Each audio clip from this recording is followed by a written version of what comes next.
Hello friend, स्वागत है। तो आज हम लोग इस वीडियो में जेक बोर्ड क्लास 8 का अगला वीकली टेस्ट जो कि 25 नवंबर को होने वाला है उसका वेरी इंपॉर्टेंट क्वेश्चन देखने वाले हैं। 25 नवंबर को साइंस और इंग्लिश का वीकली टेस्ट है। इस वीडियो में मैं आप लोगों को साइंस का वेरी इंपॉर्टेंट क्वेश्चन बता दे रहा हूँ। उसके बाद अगला आप लोगों का इंग्लिश का भी मैं वेरी इंपॉर्टेंट क्वेश्चन अपलोड कर दूंगा। नीचे डिस्क्रिप्शन पर चेक कीजिएगा। लगभग 24 घंटे के अंदर आप लोगों को इंग्लिश का भी क्वेश्चन मिल जाएगा। तो चलिए बिना देर के क्वेश्चन की ओर बढ़ते हैं। आप लोगों को पता होगा कि 10 MCQ क्वेश्चन पूछा जाता है और 5 सब्जेक्टिव क्वेश्चन पूछा जाता है। अच्छी तरीके से तैयारी कीजिएगा क्योंकि फाइनल बोर्ड में जो टेस्ट हो रहा है इसका भी आप लोगों को इंटरनल मार्क्स के माध्यम से फाइनल एग्जाम में मार्क्स मिलेगा। तो अच्छी तरीके से आप लोग टेस्ट लिखिएगा, फुल आउट ऑफ फुल अंक लाइएगा। टेस्ट से पहले और एक सेट में आप लोगों के लिए अपलोड कर दूंगा जहां से आपका काफ़ी ज़्यादा क्वेश्चन मैच करेगा। 40 आउट ऑफ 40 फुल मार्क्स आ जाएगा। तो वीडियो को लाइक करके चैनल को सब्सक्राइब जरूर कर लीजिएगा।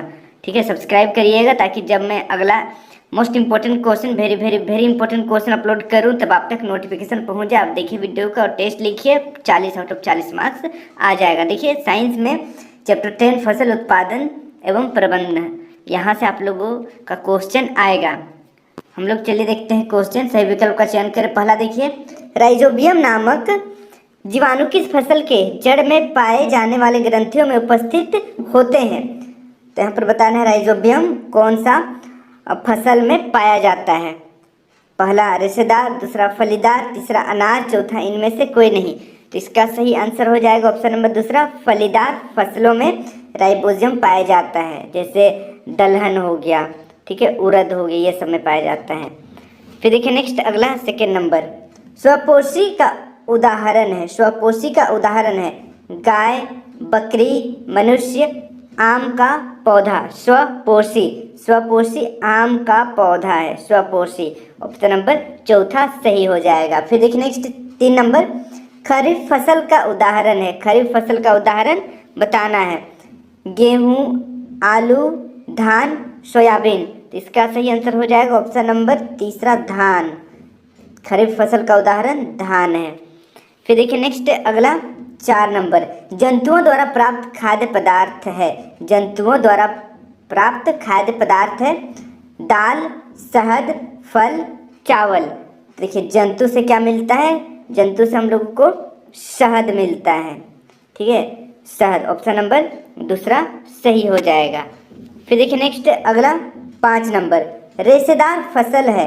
रेशेदार फसल है सूर्यमुखी, कपास, चना, गेहूं। तो रेशेदार फसल ऑप्शन नंबर दूसरा सही हो जाएगा, कपास। कपास एक रेशेदार फसल है। अब बढ़ते हैं नेक्स्ट अगला क्वेश्चन की ओर। 6 नंबर, फसल से अनाजों को अलग करने की प्रक्रिया को कहते हैं। फसल से अनाजों को अलग करने की प्रक्रिया को क्या कहते हैं। कटाई कहते हैं, ओसाई कहते हैं, दैनी कहते हैं, भंडारण कहते हैं। तो इसका सही आंसर हो जाएगा ऑप्शन नंबर तीसरा, दैनी कहते हैं। इसका आप लोगों को याद रखना है। देखिए फसल से अनाजों को अलग, जैसे झारखंड में जिसको दौरी खेदना कहते हैं, ठीक है, बैल से किया जाता है, आजकल ट्रैक्टरों से भी किया जाता है कहीं कहीं पर। और उसके लिए थ्रेसर भी आता है, मशीन लगा हुआ रहता है ट्रैक्टर के साथ। पर जो पारंपरिक जो तरीका है वो दैनी या दौरी कहते हैं हम लोग। चलिए अगला क्वेश्चन देखते हैं। 7 नंबर, फसल चक्रण से मिट्टी की उर्वरता बढ़ जाती है, घट जाती है, अपरिवर्तित रहती है, इनमें कोई नहीं। तो इसका सही आंसर हो जाएगा ऑप्शन नंबर पहला, बढ़ जाती है। फसल चक्रण से मिट्टी की उर्वरता बढ़ जाती है। फिर देखिए नेक्स्ट 8 नंबर, खरपतवार का उदाहरण है। खरपतवार बताना है कौन सा है। मसूर, गाजर घास, जूट, तीसी। तो इसका सही आंसर हो जाएगा ऑप्शन नंबर दूसरा, गाजर घास खरपतवार का उदाहरण है। फिर देखिए नेक्स्ट 9 नंबर, पीड़कनाशी गुण पाया जाता है। पीड़कनाशी गुण पाया जाता है पीपल के पत्ते में, आम के पत्ती में, नीम के पत्ती में, बरगद के पत्ती में। तो इसका सही आंसर हो जाएगा ऑप्शन नंबर तीसरा, नीम की पत्ती में। पहले लोग क्या करते थे कि नीम के पत्ती को उबाल लेते थे, उसके बाद जहाँ पर कीड़ा लगता था कोई फसल में तो वहाँ पर छिड़काव कर देते थे। खैर आजकल तो बहुत सारा केमिकल आ गया है, तो हार्मफुल पहुंचाता है हमारे बॉडी को भी, इन्वायरमेंट को भी।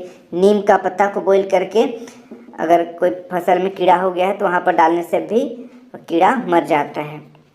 फिर देखिए नेक्स्ट अगला 10 नंबर, रासायनिक घुमन का प्रयोग किया जाता है। रासायनिक घुमन का प्रयोग कहाँ किया जाता है? देखिए, पीड़कों के नियंत्रण में, मिट्टी की उर्वरता बढ़ाने में, खरपतवार नियंत्रण में।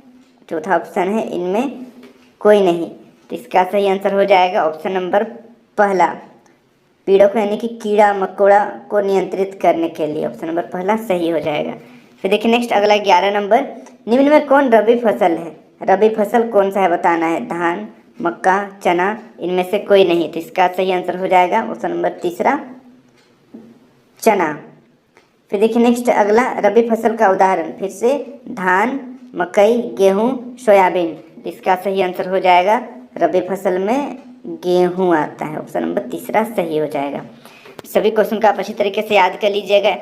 टोटल आप लोगों से इसी प्रकार से 10 क्वेश्चन पूछा जाएगा, यहाँ से भी क्वेश्चन रहेगा, इसलिए सभी क्वेश्चन का आप याद कर लीजिएगा। तो चलिए अब हम लोग बढ़ते हैं कुछ सब्जेक्टिव क्वेश्चन की। और यहाँ पर देखिए 2 नंबरी क्वेश्चन है, 1 2 3 हम लोग देखेंगे, जो कि 1 वर्ड या 1-2 लाइन का होने वाला है। देखिए पहला, खरीफ फसल के 2 उदाहरण बताना है। खरीफ फसल के 2 उदाहरण कौन कौन है? धान और मक्का, याद कर लीजिएगा इसको। फिर देखिए रबी फसल, खरीफ फसल, रबी फसल हमेशा एग्जाम में पूछा जाएगा।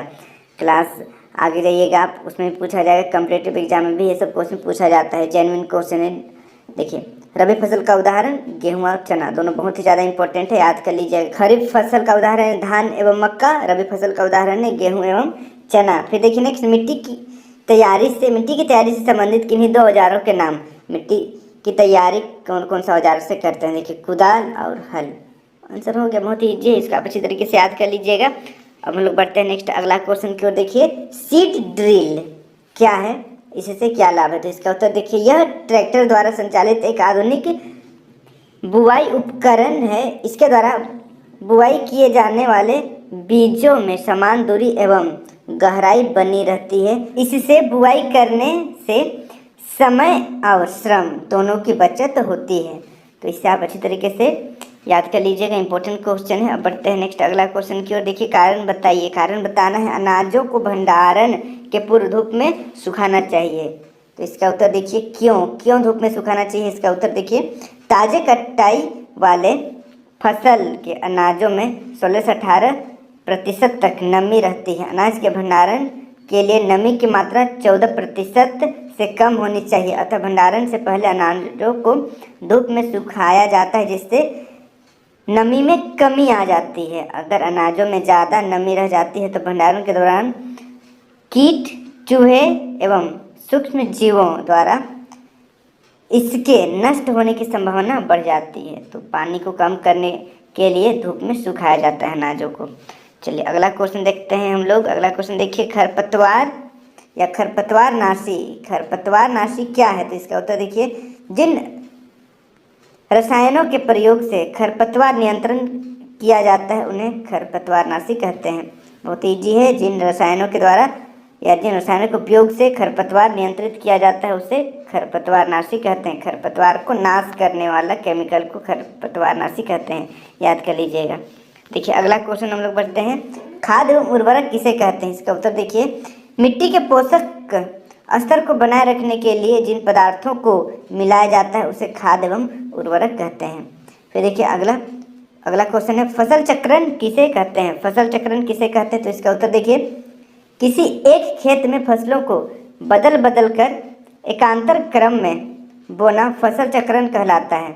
उदाहरण के लिए फलीदार फसलों के बाद जकड़ा जड़ों वाली फसलों जैसे गेहूं को उगाना। अब हम लोग बढ़ते हैं अगला क्वेश्चन की ओर। अगला क्वेश्चन देखिए, अगला क्वेश्चन है, नाइट्रोजन स्थिरीकरण किसे कहते हैं? ये क्वेश्चन काफ़ी ज़्यादा इंपॉर्टेंट है। देखिए इसका उत्तर, फलीदारों पौधों की जड़ों की गांठों में राइजोबियम नामक जीवाणु रहते हैं। ये जीवाणु वायुमंडल से नाइट्रोजन सोखकर नाइट्रेट में बदलकर पौधों को उपलब्ध कराते हैं। इस प्रक्रम को नाइट्रोजन स्थिरीकरण कहते हैं। तो इसे आप अच्छी तरीके से याद कर लीजिएगा। हमने 25 नवंबर को जो टेस्ट होने वाला है साइंस का, उसमें साइंस में जो भी क्वेश्चन पूछा जाएगा जो बहुत ही ज़्यादा इंपॉर्टेंट है, मोस्ट इंपॉर्टेंट क्वेश्चन देख लिया है आप सभी को, इन सभी क्वेश्चन को याद कर लेना है और चैनल को सब्सक्राइब कर लीजिएगा, ताकि और एक सेट टेस्ट से पहले मैं अपलोड कर दूंगा, वहाँ से काफ़ी ज़्यादा क्वेश्चन मैच करेगा, आपका आराम से 40 आउट ऑफ 40 मार्क्स आ जाएगा। पिछला बार में अपलोड नहीं कर पाया था, पर इस बार मैं पक्का आप लोगों के लिए अपलोड करूँगा, ताकि आप लोगों का फुल मार्क्स आ सके। तो वीडियो को अपने दोस्तों के साथ जरूर शेयर कर दीजिएगा, ताकि उन्हें भी इस वीडियो का लाभ हो सकेगा। आज के लिए इतना ही। Thank you for watching video. जय हिंद, जय भारत।